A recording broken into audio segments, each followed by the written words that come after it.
नमस्कार, मैं अमिता जैन। आज का मेरा विषय प्रथम हिंदी साहित्य में प्रगतिवादी काव्य एवं द्वितीय नागार्जुन कृत अकाल और उसके बाद कविता की व्याख्या है। प्रगतिवादी काव्य मूलतः जन सामान्य की समस्याओं को लेकर लिखा गया है। जन सामान्य की भी आर्थिक समस्याओं को लेकर लिखा गया है। रूस में साम्यवाद की शुरुआत हो गई थी। मार्क्स का प्रभाव साहित्य के क्षेत्र में चारों ओर पूरे विश्व में दिखाई दे रहा था। वही प्रभाव मार्क्स का चिंतन एक तरह से आयातित होकर हिंदी साहित्य में आया, लेकिन राजनीतिक क्षेत्र में जो स्थितियां विश्व भर में उत्पन्न हो रही थी वो ये थी कि रूस में साम्यवादी शासन की स्थापना हो गई थी। साम्यवादी शासन के साथ ही रूस दिन दूनी रात चौगुनी प्रगति करने लगा। वहाँ के जनता के आर्थिक संकट दूर हो गए। वहाँ की जनता की अन्य सामंतवादी स्थितियों के कारण, जारशाही के कारण उत्पन्न समस्याएं भी समाप्त हो गई। इधर भारत एक ओर तो द्वितीय विश्व युद्ध बंगाल के अकाल का सामना कर रहा था, दूसरी ओर राजनीतिक दास्ता का शिकार था, तीसरी ओर राजनीतिक दास्ता के कारण सामंतवाद के बाद भी जो आर्थिक स्थिति उत्पन्न हो रही थी वो पूंजीवादी स्थिति थी। लेकिन इन दोनों ही स्थितियों में जन सामान्य के लिए कोई स्थान नहीं था। जन सामान्य अशिक्षा, भुखमरी, दरिद्रता, दास्ता का शिकार था। उसके लिए चिकित्सा और किसी भी प्रकार की शिक्षा की कोई भी व्यवस्था नहीं थी। जन सामान्य एक तरह से पतित होता चला जा रहा था और पूंजीपति वर्ग या सामंतवादी वर्ग उभरता चला जा रहा था, और उधर राजनीतिक दास्ता अपने अन्याय और शोषण को निरंतर बरकरार रखी हुई थी। इस तरह की भारत की स्थिति में एक और द्वितीय विश्व युद्ध में ब्रिटेन की सरकार ने भारत को झोंक दिया था, उस वजह से आर्थिक संकट उत्पन्न हो गया था। दूसरी ओर बंगाल में महाभयानक अकाल फैला था और उस अकाल के बाद लगभग 1.5 लाख लोगों की मृत्यु हो गई थी, प्राण चले गए थे। भुखमरी चारों ओर व्याप्त हो गई थी और अक्सर ऐसा देखा गया है कि अकाल जनित स्थितियों में जो राजनीतिक, सामाजिक, धार्मिक स्थितियां उत्पन्न होती है, आर्थिक स्थिति उत्पन्न होती है, उससे इतनी गरीबी और इतनी भयानक कुपोषण के कारण महामारी फैल जाती है। प्लेग फैल गया और लाखों लोग काल के ग्रास बन गए। इस तरह की भारतीय स्थिति। दूसरी ओर राजनीतिक क्षेत्र में यदि हम देखते हैं तो राजनीतिक क्षेत्र में भी एक और गांधी जी के सत्याग्रह और अहिंसात्मक आंदोलन तो चल रहे थे, लेकिन कहीं कुछ आक्रोश भी उत्पन्न हो रहा था और कांग्रेस में ही स्वराज दल की स्थापना हो गई थी। इस तरह की भारत की सामाजिक स्थितियां। दूसरी ओर अब यहाँ के लोग विदेशी शक्तियों से, विदेशी शासन से, विदेशी व्यवस्था को भी समझने का प्रयास कर रहे थे और वो देख रहे थे कि रूस में किस तरह से सुशासन स्थापित हो गया है, सुव्यवस्था स्थापित हो गई है। तो यहाँ पर भी सज्जाद जहीर जैसे लोगों के प्रयत्नों से प्रगतिशील आंदोलन की शुरुआत हो जाती है। 1936 में प्रगतिशील लेखक संघ का प्रथम अधिवेशन लखनऊ में होता है। प्रगतिशील चेतना मूलतः अमीर और गरीब की चेतना है। ये मार्क्सवाद और प्रगतिवाद यह मानता है कि अमीर वर्ग, पूंजीपति वर्ग, सामंत वर्ग ने निरंतर शोषण के द्वारा अपने आप को स्थापित रखा है और धर्म और राजनीति आदि ने भी इस शोषण के चक्र में सहायता करने का कार्य किया है। तो मार्क्स का तो ये कहना था कि विश्व में केवल 2 ही धर्म हैं, एक अमीर और एक गरीब। जिसके पास धन है और जो शोषण करके धन को एकत्रित कर लेता है, संग्रहित कर लेता है, वो अमीर है, और जो शोषण का शिकार हो जाता है, अपने धन को बचा नहीं पाता है, धन का संग्रहण नहीं कर पाता है, वो गरीब हो जाता है। और जब धनहीन व्यक्ति इस समाज में होता है तो वो केवल उपभोक्ता वर्ग का सहायक कर्मचारी के रूप में ही रहता है, उसका सेवक के रूप में ही रहता है और निरंतर उसका आर्थिक शोषण के साथ साथ धार्मिक, सामाजिक अन्य शोषण भी होते चले जाते हैं। प्रगतिवादी साहित्य ने इस वर्ग को वाणी देने का कार्य किया है। वैसे चाहे साहित्य देखो चाहे समाज देखो, हमेशा एक विरोधजनक स्थिति रही है। साहित्य भी पहले सामंतवादों का पोषण करता था। भारतेंदु और द्विवेदी युग को देखें तो वहाँ जनसामान्य को कुछ वाणी दी है, लेकिन राष्ट्रीयता वहाँ प्रमुख धारा रही है। छायावाद अंतर्मुखी साहित्य रहा है। अब जन सामान्य को वाणी देने का कार्य प्रगतिवादी आंदोलन करते हैं और प्रगतिवाद के रामविलास शर्मा, नागार्जुन, केदारनाथ अग्रवाल जैसे कवि करने लगते हैं। प्रगतिवादी साहित्य जन सामान्य की भाषा को लेकर, जन सामान्य के सौंदर्य को अभिव्यक्त कर, जन सामान्य की समस्याओं को लेकर लिखा गया साहित्य है। नागार्जुन कृत अकाल और उसके बाद कविता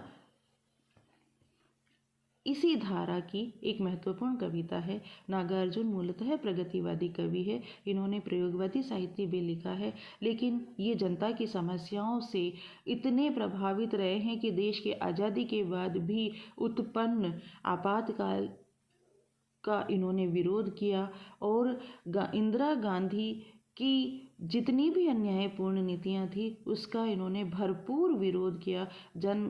और जय नारायण व्यास के साथ में आंदोलन में शरीक भी हुए थे। लगातार ये राजनीति की सुर्खियों में रहे हैं। राजनीतिक स्थितियां जो जन सामान्य के विरोध में थी, इन्होंने लगातार निरंतर विरोध किया है। नागार्जुन एक ऐसे कवि रहे हैं जिन्होंने कभी भी सरकारी सहायता प्राप्त नहीं की। रेल के डब्बों में टॉयलेट के पास बैठकर अपनी काव्य यात्रा को और काव्य खोज की यात्रा को इन्होंने जारी रखा था। अकाल और उसके बाद कविता में अकाल के बाद की स्थिति का ये वर्णन करते हैं। भयानक अकाल पड़ा है, भुखमरी है, किसी को भी अन्न का दाना नसीब नहीं हुआ है। थोड़ा सा अन्न घर में आया है और घर में अन्न आने के साथ ही उस युग में किस तरह की हलचल उत्पन्न हो गई है, उस हलचल को, उस गतिशीलता को, उस गति को इन्होंने इस कविता में वाणी दी है। कई दिनों तक चूल्हा रोया, चक्की रही उदास, कई दिनों तक कानी कुतिया सोई उनके पास, कई दिनों तक लगी भीत पर छिपकलियों की गश्त, कई दिनों तक चूहों की भी हालत रही शिकस्त। दाने आए घर के अंदर कई दिनों के बाद, धुआं उठा आंगन से ऊपर कई दिनों के बाद, चमक उठी घर भर की आंखें कई दिनों के बाद, कोए ने खुजलाई पांखें कई दिनों के बाद। कई दिनों के बाद घर में दाना आता है और घर में दाना आने के साथ ही एक हलचल उत्पन्न हो जाती है। वो हलचल इस कविता में दिखाई देती है। वो कहते हैं कई दिनों तक चूल्हा रोया, चक्की रही उदास। चूल्हा भी एक सजीव, घर की दीवारें, घर एक भावनात्मक शब्द है। मकान एक स्थूल शब्द है, एक वस्तु को व्यक्त करता है। घर भावनाओं और संवेदनाओं को स्थान देता है और भावनाएं जब बहुत प्रबल होती है तो घर की दीवारें, के चूल्हा, घर की वस्तुएं सभी कुछ सजीव महसूस होने लगती है।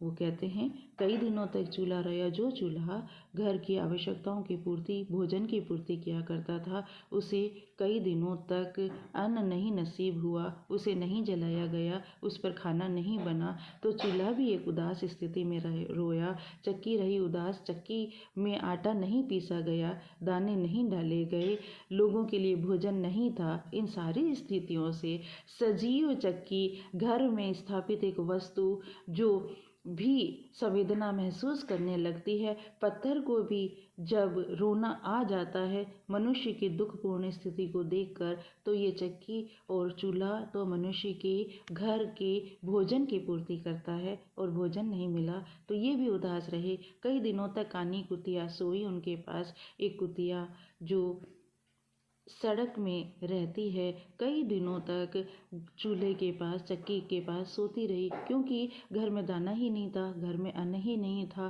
तो ये वस्तुएं भी अनुपयोगी सी हो गई थी और अनुपयोगी वस्तुओं की तरफ किसी का ध्यान नहीं था। वो एक तरह से लावारिश हो गई थी और उसके पास में जीव जंतु आकर के रहने लगे थे, बसेरा बना लिए थे। कई दिनों तक लगी भीत पर छिपकलियों की गश्त, कई दिनों तक चूहों की भी हालत रही शिकस्त। घर में जब अन्न होता है, जब तब एक परिवार का ही पोषण नहीं होता, उस घर में रहने वाले लोगों का ही पोषण नहीं होता, उस घर में रहने वाले जीव जंतुओं का भी पोषण होता है। हमारी वैदिक सभ्यता भी यही कहती है कि एक मनुष्य का कर्तव्य है कि उसके आसपास रहने वाले जीव जंतुओं के पोषण का भी वो ध्यान रखे। और इस तरह से घर में रहने वाले जीव जंतु जैसे छिपकली है, जिस तरह से चूहे हैं, वो भी घर के अन्न से ही अपना पोषण प्राप्त करते हैं। तो उन लोगों को भी खाना नहीं मिला और चारों तरफ एक उदासी का वातावरण भुखमरी के कारण उत्पन्न हो गया था और दिखाई दे रहा था।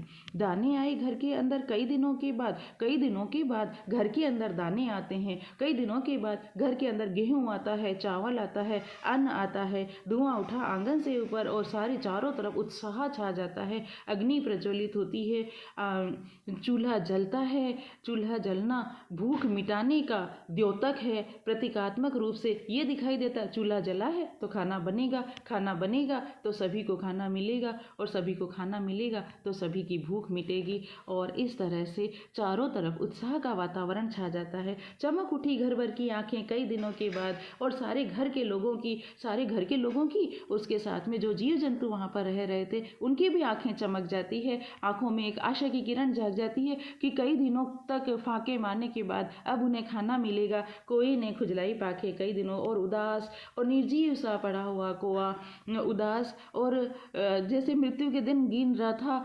वैसे कोआ जब उसको महसूस हुआ कि अब मुझे खाना मिलेगा, अब मुझे दाना मिलेगा, तो उसके अंदर भी एक हलचल उत्पन्न होती है, उसके अंदर भी एक ऊष्मा उत्पन्न होती है और उस ऊष्मा से, उस उत्साह से वो अपने पंख को खुजला करके अपने उत्साह को व्यक्त करता है।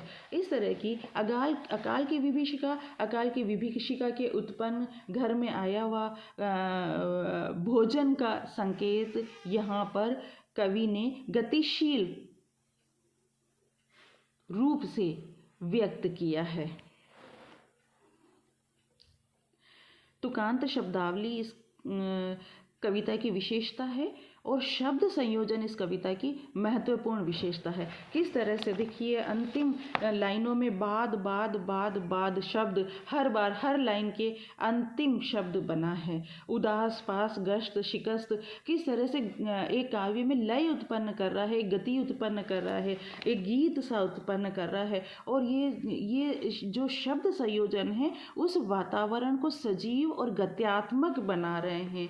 साहित्य का उद्देश्य ही जन सामान्य की समस्याओं को व्यक्त करना है और उसी उद्देश्य को लेकर के नागार्जुन ने अपनी काव्य की रचना की है, अकाल और उसके बाद की कविता की रचना की है। इससे पहले आप देखिए, साहित्य में जन सामान्य को इतनी अभिव्यक्ति नहीं मिलती थी जितनी प्रगतिवादी काव्य में मिलती है। जन सामान्य वस्तु है, जन सामान्य का सौंदर्य ही वहाँ की कला है, उस सौंदर्य का निरूपण ही उस कला की विशेषता है। उसमें भी सुंदरता होती है, उस सुंदरता को देखने का कार्य नागार्जुन जैसे प्रगतिवादी कवियों ने किया है और नागार्जुन ने किया है। जन भाषा, लोक भाषा के माध्यम से लिखा गया ये काव्य अकाल की विभीषिका और अकाल के बाद तो अन्न, भुखमरी के बाद में घर में आए हुए अन्न से घर में किस तरह से उत्साह का संचालन हो जाता है। जीव जंतुओं से लेकर मनुष्य सभी में, घर की दीवारों में, घर के चूल्हे चक्की में, सभी में किस तरह से आशा की किरण जाग जाती है, उसका बहुत सुंदर चित्रण कवि नागार्जुन ने प्रस्तुत कविता में किया है। धन्यवाद।